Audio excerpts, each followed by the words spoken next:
So I've mentioned before this, there's a GLM, the general linear model, and how that connects together with both regression and ANOVA. So we're going to spend some time maybe, elaborating and trying to get that connection made a little clearer. We started to sort of make it when we were talking about using contrast codes in regression with categorical predictors. Let's just sort of make it a little more explicit.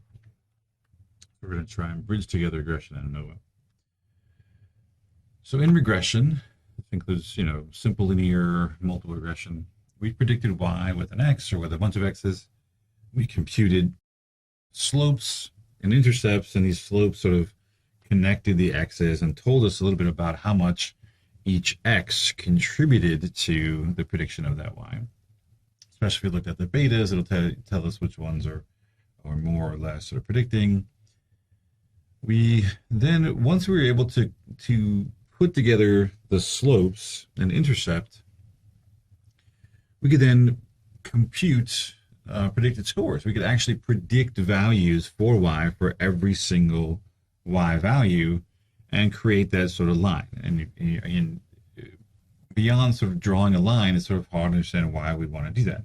But there's lots of reasons in terms of predicting future scores, looking at the quality of the relationship, all kinds of things.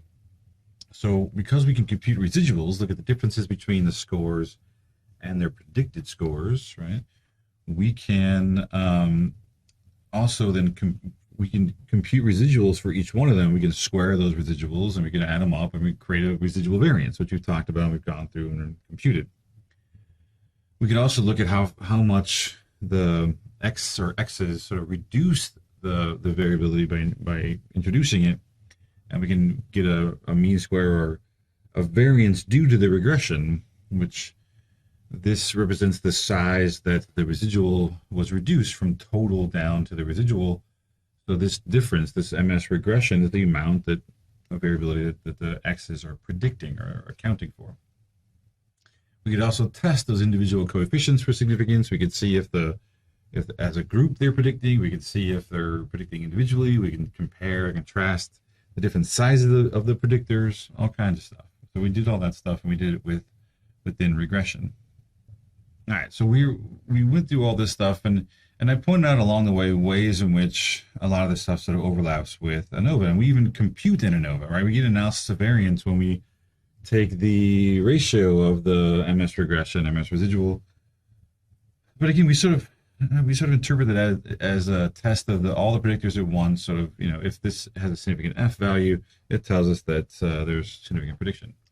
So simple regression, we said that, y equals some slope times a predictor, an independent variable, plus some intercepts. So that means what we're saying is, all right, the y predicted has two parts. There's the part that's related to the intercept, some baseline value, and the part that's being influenced by x. Where x doesn't predict y, like where it doesn't account for this very well, we get an error, and that error represents the residual. This E is a residual error, residual variance component, where it's the difference between the actual y and the y predicted.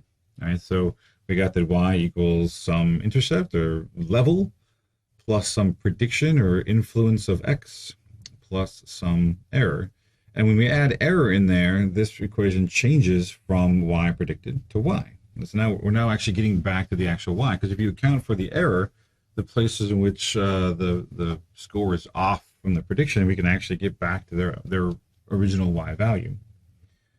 So the general linear model is really just an expansion of the same. It is really saying the same thing, but with one particular shift. The general linear model says that each y value you can attribute each participant's score to three different components.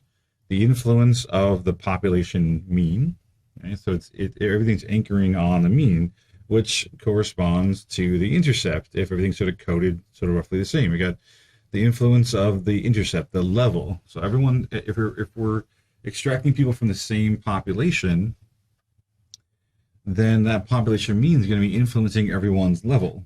Right? So we can't discount the population mean from looking at the levels in which everyone's sort of scoring. Then we have the effect of some independent variable. And yes, I know it's confusing because it's A for intercept there, alpha for IV here. I don't know why, but it's just how it is. I'm following along with the way the book is. So you have mu is the level, alpha is the effect of some independent variable, sort of pushing people away. So this is in an ANOVA, or in ANOVA sense, we have groups. It's groups of people being pushed away. So everyone's sort of seen as being right at the same spot. Like everyone's right at the mean for y. But as groups, they're getting sort of pushed, and pulled away by the independent variable, right? They're being pulled apart. And then we add in a bit of random noise. Then there's error. So this epsilon, again, same thing as this error. So it's just the idea there is error variability. So these three things are what really gets you to a person's score. Start off with the grand mean. The IV pushes the scores one way or another. And then the error further pushes people's scores sort of randomly away from one another. And those are the sort of components. And the goal in the ANOVA and regression, but also in ANOVA, is to try to separate out what the effect of the IV is and the error sort of pushing things around this grand mean. All right, so every y is a product of the grand mean plus or minus some effect of an IV and plus or minus some random variability. And that random variability can be lots of things. It could be individual differences, things like sleeping, not sleeping, being sick or not, time of day, just anything that sort of can make people sort of change around what their score might look like. As we saw earlier, when you choose specific coding for our groups, when we actually use contrast codes, we set the intercept at the mean of y. So this is already starting to sound familiar. If we choose the right codes, we actually can set up regression to look a lot like the general linear model, where we're setting everything up around the grand mean, and then we can look at how much the groups push or pull people away from that grand mean score. Y predicted for each group or each score ends up being the group mean. Because we have groups, because we have categories, our best prediction for every person in that group is the mean of that group. And that becomes sort of a sort of simplified thing that comes through in regression when we use contrast codes, but that's what's sort of laid out in this general linear model. That our best prediction is the group. Error then is how far each person is away from their group mean, and which is each individual score away from their group mean becomes residual, because remember, this group mean is y predicted. So because we're predicting the group mean for every single person, the residuals become just this, and we sum and square this. The residual variance is really going to be looking at how far each person is away from their own group, which is why in ANOVA sense they call this the within groups variance, because it's how much people vary within their own group. But it's really the same thing as residual and regression. We're just naming them different things, but they're doing the same thing, right? It's the same thing, just called it different things. So just look at the differences. So if you think about this, if we know that y predicted, when we have groups, y predicted ends up being the group mean, well, we can start to translate things over. That means anytime I see this y predicted, I can replace that with the mean of the group. So in regression, we call it, the difference between yi and y predicted squared, and it's called sum of squares residual. Here we call it within groups because it's how far each person is away from their group mean, because this is what we would predict for them if we had groups. We predict their group mean. That's our best prediction. Our sum of squares regression is how much the predictor actually reduces the variability. It's how much the predicted scores vary around the grand mean. Well, we know the predicted scores are the group means. This is then how far each group mean is away from the grand mean. But the only hitch with this to make these sort of the same is that y predicted in regression, everybody gets their own y predicted. Everyone has their own y predicted value. So we have to assume that we're gonna use the mean of the group for every single person. We're going to do this difference for every single person in the group. So it's going to be a lot of repeating, a lot of repetitiveness. Okay. For total, it's really the same thing. It's each score around the grand mean. This is each score around the grand mean. That remains sort of the same. Total in both of them sort of look the same. They're named the same. It's just regression and between groups are really the same. Residual and within groups are really the same. And this is true anytime we're using groups in regression. We're going to get this same thing as sort of doing the ANOVA the way we've sort of seen in classes like the 100A and things like that. So to illustrate this, let's look at the GLM backwards. let's actually take and simulate data based on this idea of what the general linear model is doing. All right, so if you've not heard the term simulate, basically we're going to start with some assumptions. In this case, we're going to assume the general linear model, that there's a grand mean, there's an effect of an independent variable, and there's error. And then we're going to create data under those assumptions that actually generate sort of fake data that fit that criteria, and see if we actually then can't analyze that data and get back our ANOVA values or regression values that we would expect. So we can do that, and that's what we're going to do. We're actually going to create the data, and then we're going to analyze it to see if we actually get the information back the way we expect it to. And you can see sort of where some of the assumptions start to come in and why we assume certain things when we apply these kinds of models. Okay. So anytime you have questions or I'm going too fast, let me know. There's a lot to cover, so I'm sort of going as fast as I can. So we're going to start off. We're going to generate data set using the GLM formula. We're going to start off with every subject at the grand mean. I just said, all right, so let's assume that the grand mean, mu, is 5. So every single person, so you have 5 cases here, five cases there. Let's assume there's 10 people and we randomly assign them or whatever. They're getting 5 everywhere. They're getting 5 everywhere. We're assuming everyone's sort of anchored. They were pulled from the same population, so everyone's coming with that same sort of anchor point sort of in tow, right? So everyone's getting these 5s representing the sort of grand mean from the population. Now let's assume that this alpha, A1 and A2, this independent variable that we're calling alpha, that it has 2 levels, A1 and A2, and the A1 adds 2 points, A2 subtracts 2 points. All right, so basically what we're saying is the effect of the IV is to separate the groups out by 4 points, right? So we're shifting both groups away from the grand mean by 2 points, giving us a total of 4 points distance between the two of them. But the reason why it's said this way, A adds 2 points and A1 adds 2 points and A2 subtracts 2 points, is because those points are being subtracted or added from the mean. Remember, the effect of the IV is still anchored, centered at that grand mean. So the effect of the IV is really to push or pull things away from that grand mean score. Because when we have 2 groups, it becomes pretty easy. One's pushing it up 2, and the other one's pulling it down 2. And we can look to see that, all right, well, now everyone in this group's got a 7, right? So the average is 7. Everyone in this group's got a 3, the average is 3. And there's some other scores in here too, because there's other formulas for how to calculate this stuff that we'll use some of this information, but we're not going to go into that. But I just sort of kept the same example from before. So we now have this group mean is 7, this group mean is 3, and this says A3. This would be A2. So ignore the fact this says A3 there. This should be A2 is the mean of A2 is 3. There is no A3. The mean of A2 is 3. And I think I was thinking the mean of A2 is 3, and I put the mean of A3. So A2. All right, so A1, A2, those are the means. We know they're 4 units apart. Each of them are 2 units away from the grand mean. And in regression sense, this makes total sense, right? We could set up that the intercept is 5, and that the effect, the slope is 2.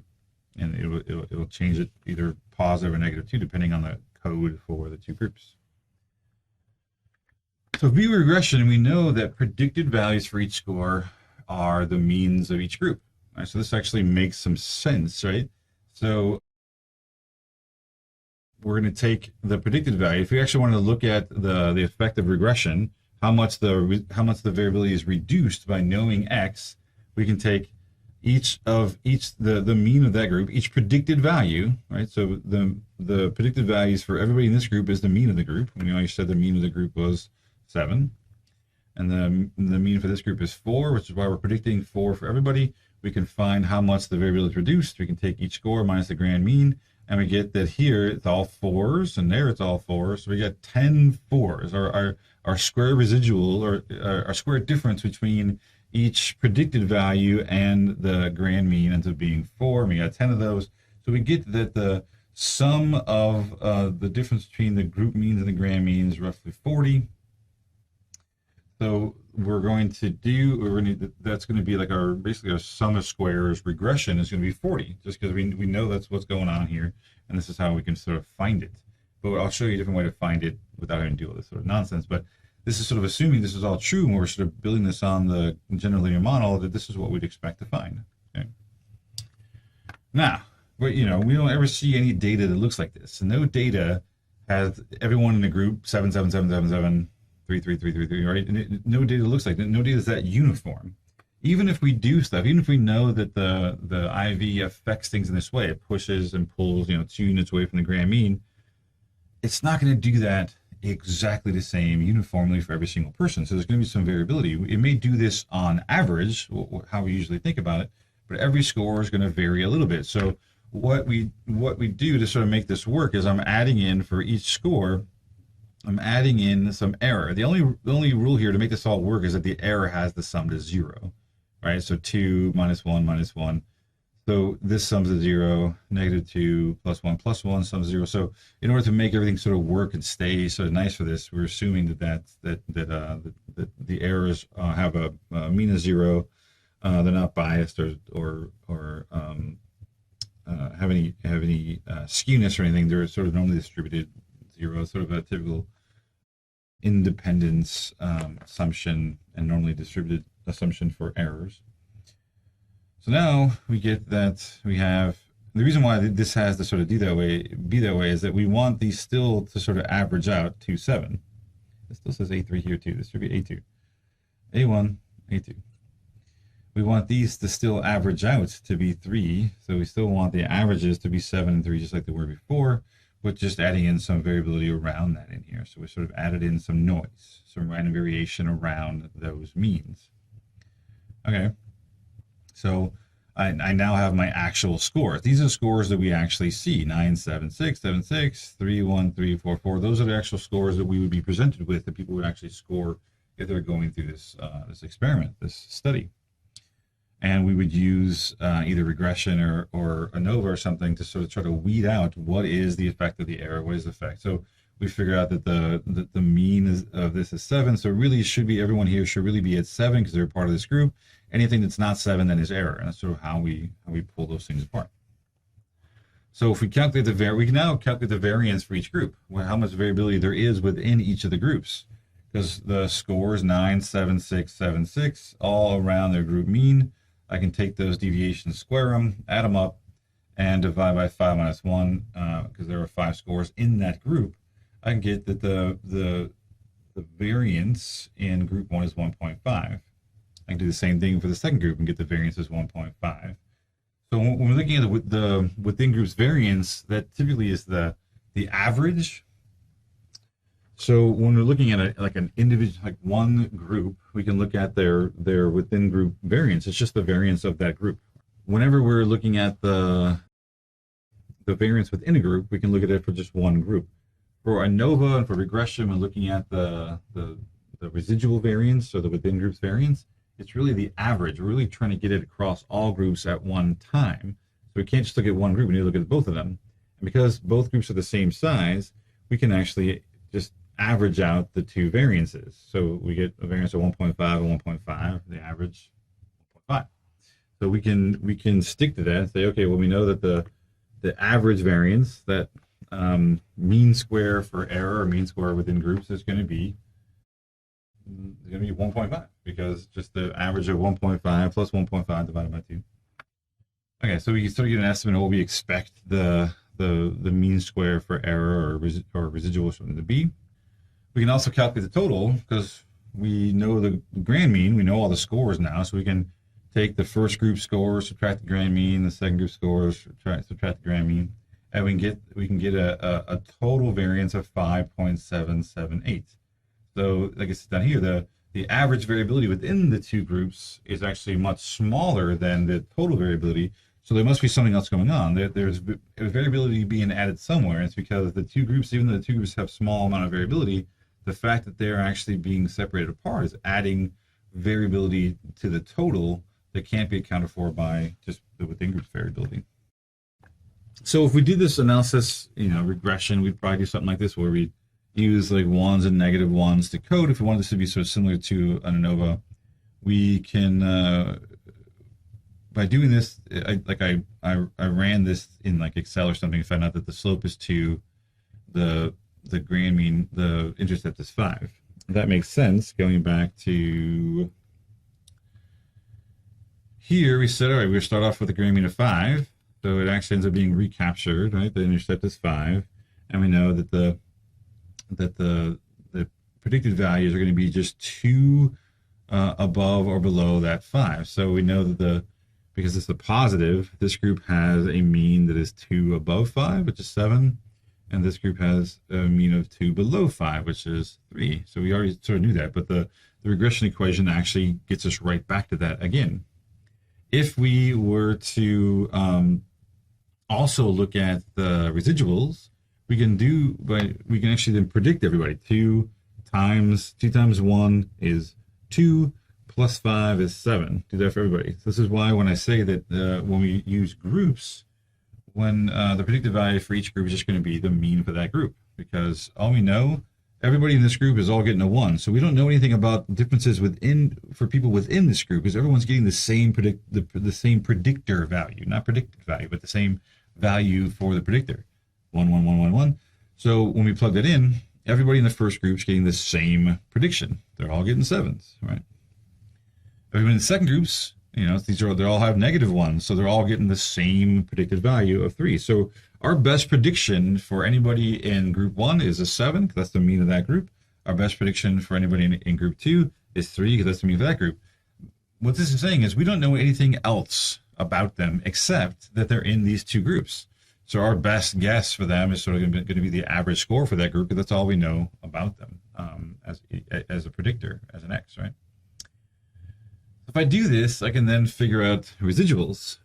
9 minus 7 is 2, 7 minus 7 is 0, 6 minus 7 is, and we can start to get those, we can start to figure out those residuals, and we could square each one of them, add them up, and we get this, we get the sum of squares something like 12 divided by 8. Look, it actually recaptures that 1.5. There's that 1.5 residual variance we just said a second ago, because we figured out the 2 group variances and averaged them.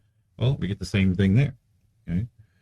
We also, when we ran the regression a second ago, a couple slides ago, we said, look, it's going to be about 40, right? That if we actually take the differences between each group mean and the grand mean, and add them all up, we're going to get a regression sum of square of 40. And because only 2 groups, we get a degree of freedom of 1, so it ends up being 40 for the mean square as well. We can then divide those 2 numbers and get an F, and it'll tell us whether or not those 2, there's enough differences between the groups that's driving the variability up that's separate from the variability that's within each group. And that's actually going to tell us, that there's a significant F or something. So this is sort of all the regression approach. We use 1s and -1s. We go through the same steps. We predict. We get the predicted scores. We get residuals. We find residual variance. We do all the same stuff that we do in regression. It just comes out to be this nice sort of ANOVA. Let's talk about sort of the flip side. If you're thinking about this not from a regression approach, not from this 1 and -1, one of the things we can think about is when we have grouped data, what we're trying to figure out is every single score is contributing something to the variability, to the total variability, to the within groups variability, all that stuff. So there's some contribution. So one way to think about this in sort of an ANOVA sense, the logic here is that, because again, it's analysis of variance. We're not thinking about this through a regression lens, even though I'm saying this, I'm being like overly sort of dramatic about it. It's all the same thing. It's just in the ANOVA sense, we're trying very hard to look at this as an analyzing variance. Where is variance coming from? How do we sort of separate variance out?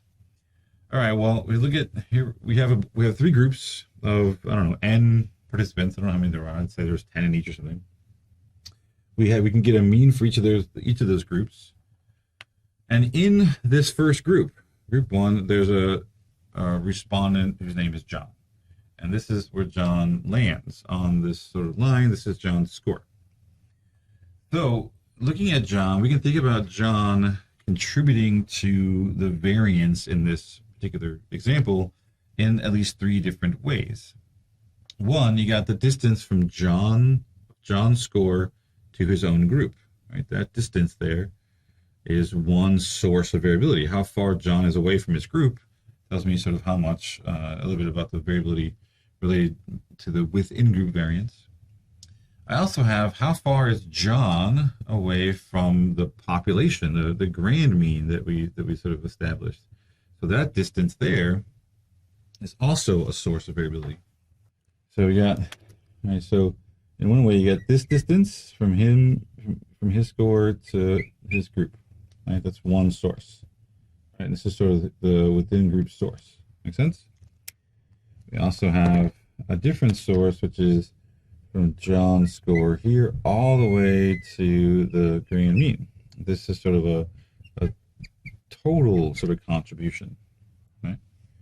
The missing piece there is then how far is John's group away from the grand mean, where if we look at the within groups, this is the between groups part. If we look at how far the within groups part is plus the between groups part, we actually account for the total. Right? So John's distance from his group plus John's group from the grand mean equals how far John is away in total from the grand mean. All right, so we have this is sort of like the total component. This is the within groups, how far John is away from John's group, and then John's group away from the grand mean. This is sort of the between groups component. Now, we don't just have John. We have a lot of people, right? There's 30 people or more or something split up between all these groups. So we can't think about it as just John, but this is sort of to illustrate that for each person has these components and are contributing this sort of variance to the model. So the goal of ANOVA is to try to split out those variances. Let's try to disentangle those variances and try to get an idea. So of course, because of the variances, we can't just talk about deviations. We got to square them. We got to do it for everybody. So if we did this for all subjects, it would look like we have some. I know the double sums make it a little crazy, but and there's now a double subscript. So this is each individual in each group. Because we have groups, we now have another subscript for group because we have subjects in group 1. So that'd be like the first subject would be Y11, subject 1 in group 1. All right, so that's why we need double subscripts. We're going to sum over the individuals and over the groups. Everybody minus the grand mean. Here we're going to take everybody minus their own group to get within subjects. And here we're going to get everybody's group minus the grand mean for the between groups. And because it's obviously they're deviations, we can't just sum them, we got to square them. So our sum of squares, this should look somewhat familiar, the sort of deviation approach. So going back to variance, we start off with sum of squares on the top divided by degrees of freedom. We first find the sum of squares, where the sum of squares total is every individual score minus the grand mean of all the scores, ignoring the groups. We can then take every individual group, every group's mean minus the grand mean, square it. And we can also take every individual score minus the group mean and square it. So down here, I say, why the n in between groups? Because here, there's no n. Here, there's no n. Why is there an n here? Why do we need an n for between when we don't need an n for within or total? What's the reason for that? We sort of actually talked about it already, but I didn't explicitly mention it. Why do we need the end? Maybe hear from you. I think most of you might be sleeping. I sort of wish I was sleeping. All right, so let me repeat what you said. So because when you're doing a double sum, we're summing up over both I and j. Here we're only summing up over j, so something's not quite right? They're not really comparable because we're not summing up the same number of things, right? And here, again, it's a double sum. So this is summing up the same number of things. This is summing up the same number of things, but this seems to be summing up a different number of things. But why? That's my question. Why do we need this n here? When we did regression, we didn't need it. There was no n needed. All of a sudden now in ANOVA, there's n comes up. Why is that? Yes, we want to sum up for all data points. That's true. But this n and this mean that's stuck in here is actually sort of a bit of a cheat. This is actually a way of simplifying things. Because remember, when we were doing the between groups or regression part in doing it as a regression, we said, all right, we're going to take every subject we're assuming is at the mean for their group, right? Because that's their predicted value. This is y predicted for group 1. y predicted for group 2 was all 3, 3, 3, 3, 3. Everybody was predicted to be at their group mean. So everybody had this same predicted value. So when we subtracted 5, we did it here. We did it 5 times. Right? Same score. We did it 5 times. Same thing here. 3 minus 5 minus 5. We did this 5 times when I could have just done it once. 7 minus 5 times 5, right? Plus 3 minus 5 times 5, right? Squared, obviously, right? I could have done this instead. I could have just said, oh, this is just repeating, so I'm just going to do it one time and multiply it by 5. Well, what is 5? But it's the n of the group, right? There's n people in group 1. There's n people in group 2. So a way of making this sort of simplifying this is I can factor this out and say, all right, well, I need each group mean, right, or each individual in each group, but it's still the group mean is what this is doing here. But I'm basically taking the individual out and saying, all right, look, we're going to do this just once. The mean of that group minus the grand mean. We're going to do it for each group. I'll square it. But then I'm just going to multiply it by 5. In this case, generically by n, because it's just going to repeat. Everybody's assumed to be at the same score, so why do it over and over and over again? Just do it once, multiply by n. So this n pops up here as a sort of a time saver, as a little hack, because we can do it for group 1, do it for group 2, add them together, multiply by n, and I get the same number than if I did it each time for each individual subject in each group, which seems redundant. But it's still assuming that we are doing it for every single person, because this number, this 7, is really the y predicted for that person. This is the y predicted for that person. So we're doing it, when we did regression, everybody had a different y predicted because they had a different x value. Here everyone has the same x value, so they're getting the same y predicted, but it doesn't mean we can just collapse it. We still have to do it one for each person. This does that for us, but in a sort of hack way, because we're just taking n times that and getting that same number. So it's there to get us to the same place without having to just take the same number and multiply it once for each person when it's just very repetitive, right? So it's a time-saving thing. So we take our scores. We subtract each score from the grand mean, like 9 minus 5 is 4, 4 squared is 16. So here's all the square deviations. Add them up, we get that 52 is the total sum of squares. If I take the first group minus the grand mean, that's 7 minus 5 squared is 4. 3 minus 5 squared is 4. So if I sum those up, it's 8. 4 plus 4 is 8.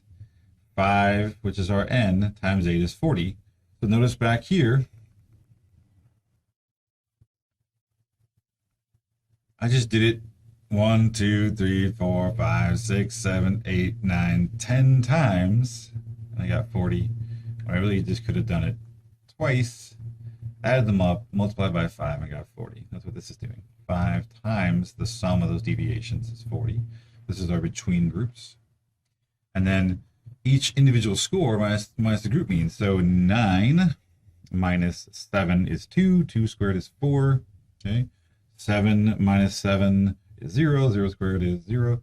These are all the deviations between each individual and their own group. This is the within groups, or the residual. It's 12. Our 40, our sum of squares regression, or sum of squares between groups, plus our 12, which is our sum of squares residual, or residual, or within groups, they should add up the total.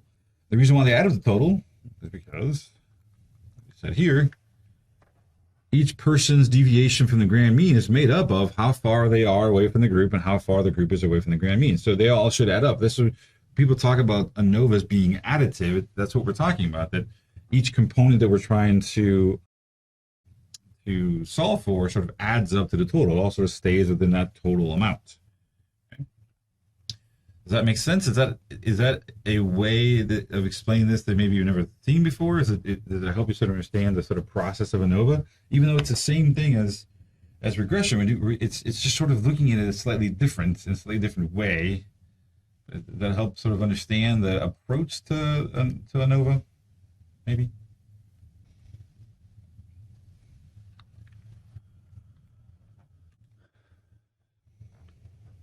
Yeah. Yeah. It's really not the distance, the actual linear, like Euclidean distance doesn't do this. It's the square distances that do it. I'm just being overly simplistic because this picture makes a lot more sense than if we're talking about the square distance between John. I don't even know how to picture a square distance. But you're right. For it to add up, we're really talking about the square differences, just like with Pythagorean theorem, right? This squared plus this squared equals this squared, right? It doesn't necessarily add up when it's not squared, but somehow it's just simpler to talk about the distances. So when I'm saying the distance, it really is the squared distance. Good point. All right. For degrees of freedom, they sort of work the same whether it's in regression or not. Regression is a little funny. It's like the degrees of freedom for regression is just, well, how many predictors did you have? Right? So if you have one predictor, you have 1 degree of freedom. If you have 2, you have 2. Here, the degrees of freedom total, so degrees of freedom for A, for our IV, is, all right, well, how many levels did A have? Because we're talking about groups. Well, A had 2 groups, minus 1, I have 1 degree of freedom. In regression sense, that's the same. We only needed 1 predictor to code for 2 groups. That's why there's only 1 degree of freedom. And I have this written, in a funny way. S within A it means the same thing, but it's just, this is really the degrees of freedom for within groups, okay? You basically you have 1, I don't know why, what am I doing? Why is there an S in here? You really have 1 n minus 1 per group. Remember when we computed the variance way back over here for each group, I said, look, I can get the variance for group 1 separately. I can get the variance for group 2 separately. Each time I did that, I had to find an n minus 1. Right? N minus 1, little n minus 1 for group 1, little n minus 1 for group 2. If I had more groups, I would have to do a little n minus 1 for group 3, group 4. Every group would have its own n minus 1 to get those variances. So this is saying is that, look, you're going to have n minus 1 degrees of freedom, and you're going to do that once per group. So you're going to have the number of groups times that n minus 1. And another way that this gets sort of translated, if I distribute that out, is an minus a. Well, an, the number of groups times the number of little n's, that ends up being big N. That's the total number of subjects. So the degrees of freedom for error end up being sort of the total number of subjects minus the number of groups. Well, that makes sense because we're going to lose 1 degree of freedom per group. So we take the total number of subjects and just subtract out 1 degree of freedom per group, and that's your within groups degrees of freedom. All right, so we had 2 groups times the n was 5, so 2 times 5 is 10, minus 2, we have 8 degrees of freedom for within groups. The degrees of freedom should add up. 1 plus 8 equals 9, so it all adds up. The sum of squares add up. Everything adds up. It's beautiful. Okay. And once we have those degrees of freedom, we can take our sums of squares, our 52 or 40 and our 12. We can then divide them. We can find then the total variance. This is the variance due to A. This here. And the reason why this is written this way, maybe I might as well just explain it. So instead of writing it out as between groups and within groups, sometimes you'll see it written out as this. Well, it's the variability due to A being the IV. And then this is, well, the within groups is, well, this is the variability due to subjects that are nested within A, or subjects within A. This is the subjects within A variability, within A variability. This is the A variability. So sometimes you see it this way. So that's what you see here, A and subjects within A. This is just regression. This is residual. This is the effect, error. This is between, within. They're all the same thing. They're all these different terms for the same exact phenomenon. This is the differences between the groups. This is the variability within the groups, and we're dividing them. And we're getting that 26.667 that we got when I ran it through Excel or whatever. You can look at the critical value and with those degrees of freedom. Because we're sort of doing this more applied class, you know, we would do this in Jamovi or something, and it would spit out to us probability. We'd know if it was either more or less than 5%. We wouldn't have to look up a critical value. It would just give us it would calculate the direct probability for us. So in the end, we get the same thing. This is the A, the between groups. This is the within groups, the subjects within A. We got the same sum of squares. We got our degrees of freedom. We divided. We got our mean squares. We got our F.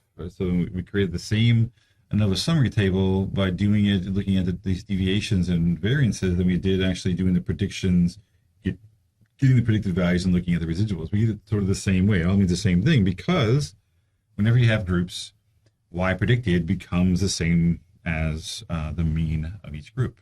So when doing regression with these contrast codes or doing ANOVA, you're really doing exactly the same thing. They sort of converge and become the same exact process. Well, how do you interpret F and things? Well, remember, just as a review, that the goal with F is, they call F a signal to noise ratio. So on the top, you're getting this signal. The signal you're getting is going to have some real information in it, plus it's going to have a bunch of noise. We're assuming that the noise between the groups is about the same size as the noise within the groups. So we divide this total signal, the whole thing, over error so that the errors cancel out. And what we're left with is the effect. So if there really is some difference, real difference between the groups, this effect should remain when you divide this. If all the variability between groups is just random noise, when we divide this, we should get roughly 1. If all the differences are error, they're really just random noise over noise, roughly the same size, would be roughly 1, which is why F distributions are skewed. They're sort of funny looking because it sort of centers on 1, and we look at the 5% region on one side of it because we're looking at, is the ratio of between groups to within groups larger than 1? So we don't really care about the left side. Everything's positive because we're talking about variances. Variances are positive, so when you divide two positives, it's always going to be a positive ratio. So this is our sort of skewed F distribution. All right, so here we're talking about any differences between groups are due to chance. So anything close to 1, that means we're just having random differences between groups. As that number becomes larger than 1, then we start to have real effects. But we have to get far enough out, whatever this value here is, like the typical critical value, we need to be past that critical value to assume that it's large enough to be truly larger than 1, depending on the number of groups, depending on the number of subjects in each group. So those degrees of freedom really decide sort of how, the computation of the probability, and that's what changes the critical value. What are the assumptions? Because ANOVA and regression are essentially doing the same thing, the assumptions are mostly the same. We're still assuming normality of Y. We're still like no outliers and things. We're assuming homogeneity of variance, which is just the version of homoscedasticity we talked about earlier. We're still assuming that the population we have, it works for everybody the same way. It's the same model. We're assuming a linear relationship, sort of, I say, because ANOVA, done in this way, can capture sort of non-linear stuff because it's looking at variances, but so can regression if when tweaked in the right way. So we're still assuming this sort of basically linear relationship, and because this independence of errors thing I added in, and yes, it is an assumption of ANOVA. It is essentially an assumption of regression too, when you're assuming that the differences between the groups are between groups, that they're independent groups. Well, we're assuming that all the errors of all the different scores and things are not influencing one another.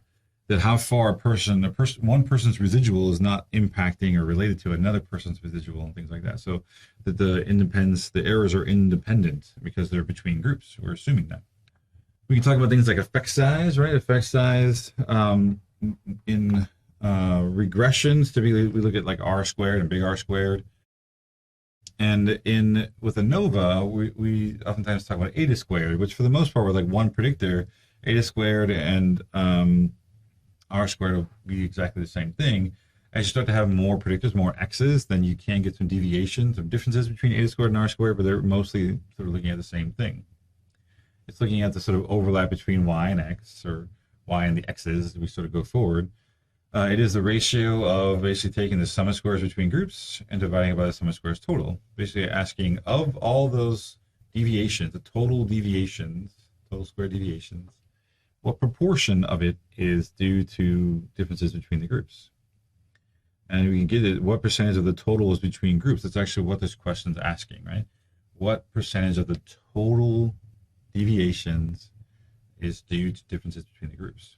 And so you can actually get a percentage. It'll tell you exactly what percent is due to differences in those groups as opposed to just random variation.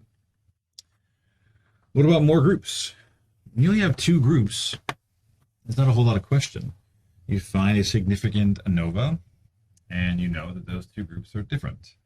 As you get more groups, it becomes more of a pain in the butt, because a significant F only tells you that there is some difference someplace. It doesn't tell you which groups are actually different. This may seem like a downside to ANOVA. If it's causing more work. Right now you gotta, the story is like, all right, look, here's how you do a t-test. You do a t-test with two groups. And if you want to go beyond two groups, you have to use an ANOVA, but then follow up the ANOVA with t-test. So like, wait a minute, why not just do the t-test and skip the ANOVA in the first place? The idea is that the ANOVA does its one analysis that compares all the groups all at one time. If your ANOVA comes out non-significant, then you stop. You don't have to go forward because there's no significant group differences anywhere when you control for alpha for all those comparisons in the ANOVA, the type 1 error. So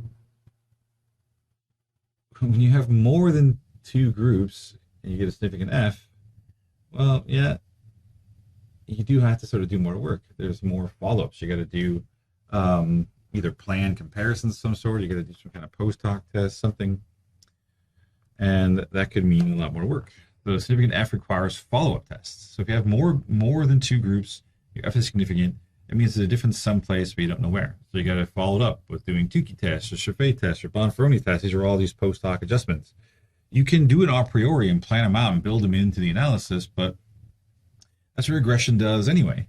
So follow-up tests in regression are actually built in because I had to build in the comparisons, like the 1, -1, those contrasts. I had to build those in to creating the ANOVA and doing the analysis. Well, they're often a priori. They're often done beforehand. They're not post hoc where I have to do a correction like Tukey or Chaffee or Bonferroni. I can do the test without any correction and sort of treat them as planned comparisons, which is a bonus. And it's sort of so. Following the regression method, so it does force you to think about it in a more a priori way. Let's look at the same example we did before, where we had the 3 different drugs, people treating anxiety. We have placebo, Ativan, and this new drug called Screwidol. So in our example from before, we had that we used contrast codes of 2, -1, -1, and then 0, 1, -1. That's what we did before. And we had our anxiety scores here. I'm not going to go through all the details of it because we did it before, but we found the F was significant. We found out this 1.133 is our sort of residual variance. We found that here's what's nice about doing this through regression.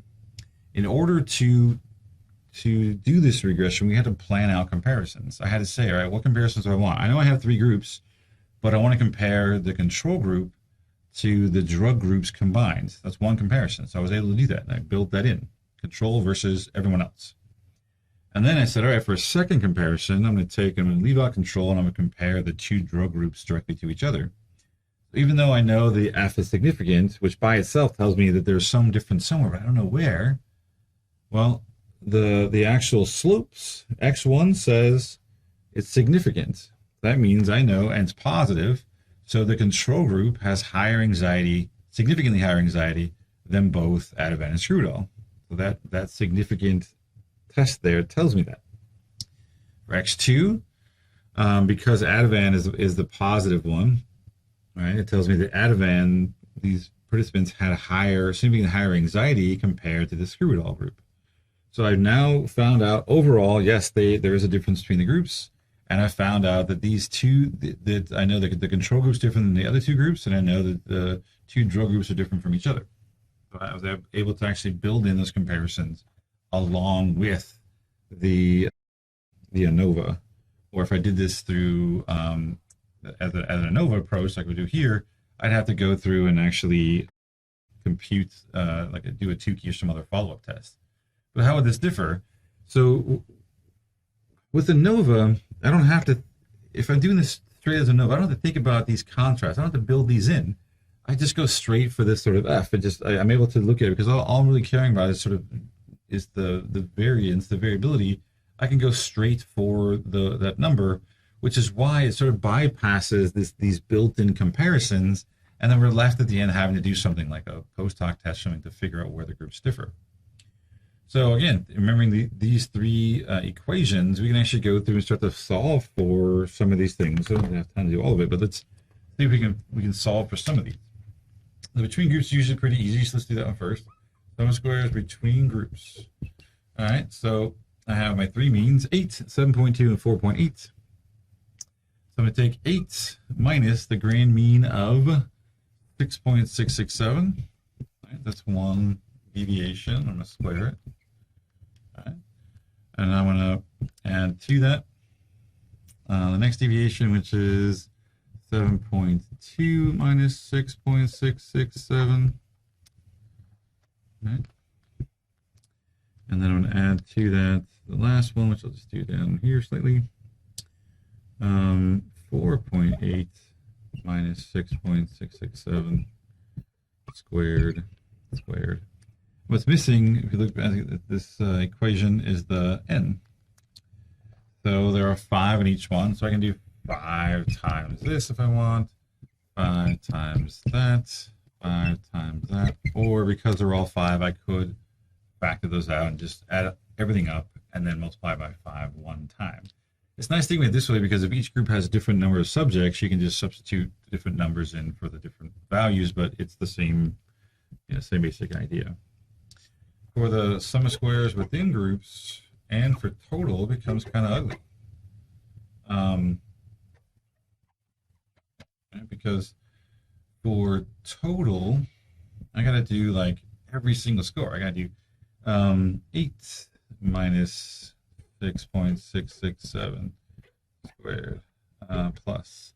Next one is like 7, right? And then 9, 9, 7, all minus the 6.667. I should have picked a different grand mean value. Doing 6.667 over and over again.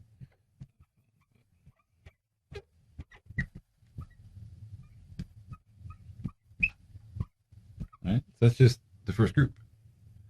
I would continue doing that. Right, this is dot dot dot. It's like laziness. Okay, keep doing that all the way through to like the last couple. Like I would have a 7 minus 6.667 squared plus a 4 minus 6.667. So I have to do that for every single one of them and figure out that total.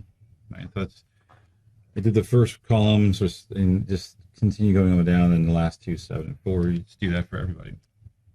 But within groups, it's the same thing, except I'm going to do 8 minus 8.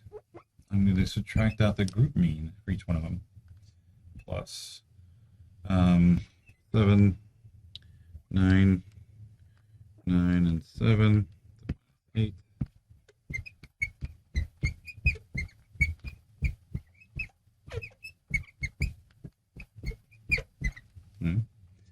Again, I can keep doing that. all the way down to the last couple, which is 7 minus 4.8 squared plus 4 minus 4.8 squared. Okay. Here's the thing. I can do all this between groups, do the within groups, do the total, and it's actually good practice to do all that stuff. But the one trick to this is, because this is given to you here, this and this and this, and all the groups are the same size, I should be able to, the variance within groups, I should be able to get to pretty easily and pretty quickly. Because I can do 1 squared plus 0.837 squared plus 1.304 squared, right? Because that's each variance of each group divided by 3 should get me directly to the mean square, the variance within groups, and I might be able to skip some of this stuff, right? So what I should have there on the next page. So this is sort of the basic setup. Again, because this class is not really focused on this so much as the application, I sort of wanted to make sure you knew how this was set up and how to interpret these equations, in case you hadn't seen them in a while.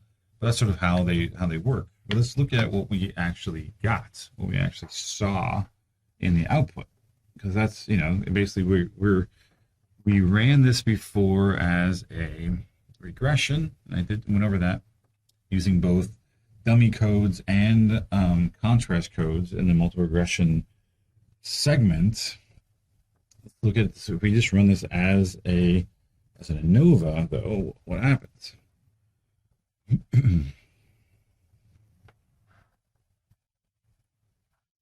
Well, the first thing we know that happens, right? The very first thing is that the very first thing we know is that those contrasts are not built in. So we're going to get an ANOVA. That's not going to tell us where the groups are really different. So we're going to have to figure out a way to make that work. And one of the easiest ways to do that is to just add in comparisons to the ANOVA. So when I ran this, this is sort of the output from Jamovi. I asked for a homogeneity variance test. I asked for some post hoc tests. And for whatever reason, it gives you, they call it group. So group is the between groups. Residuals is within groups, right? Is residual, right? So we get the actual. It doesn't add them up and give you total for whatever reason, but I did ask for eta squared, and it tells us the eta squared value here. So that's a lot. So if you're looking at the effect of drug or drug group on anxiety, it explains like 67% of the differences between participants is due to the group they belong to. That's a lot, a ridiculous amount.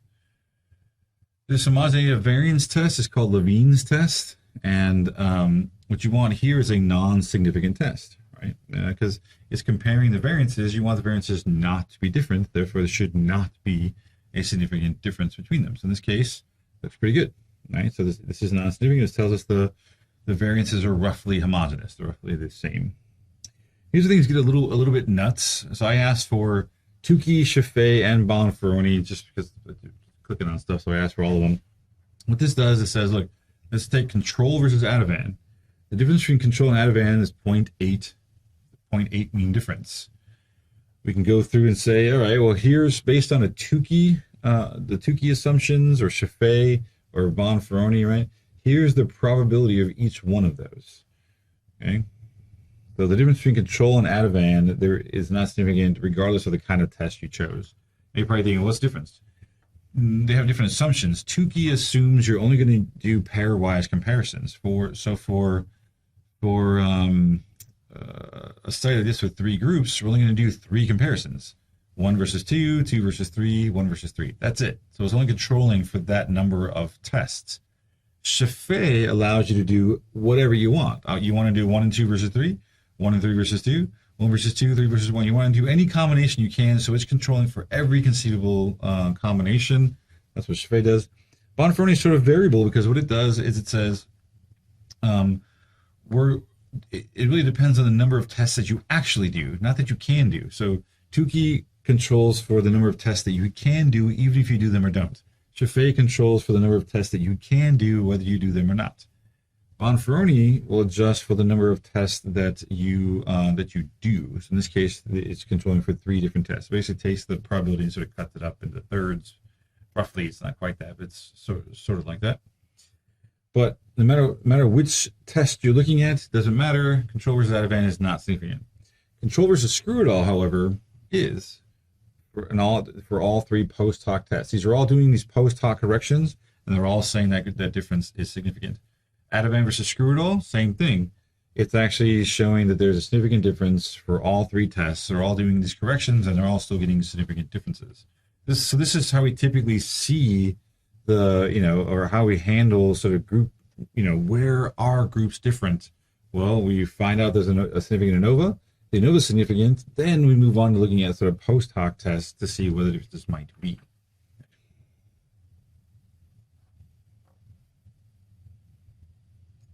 Most common post-hoc test, it depends. A lot of people like Tukey tests because it does some control without doing too much.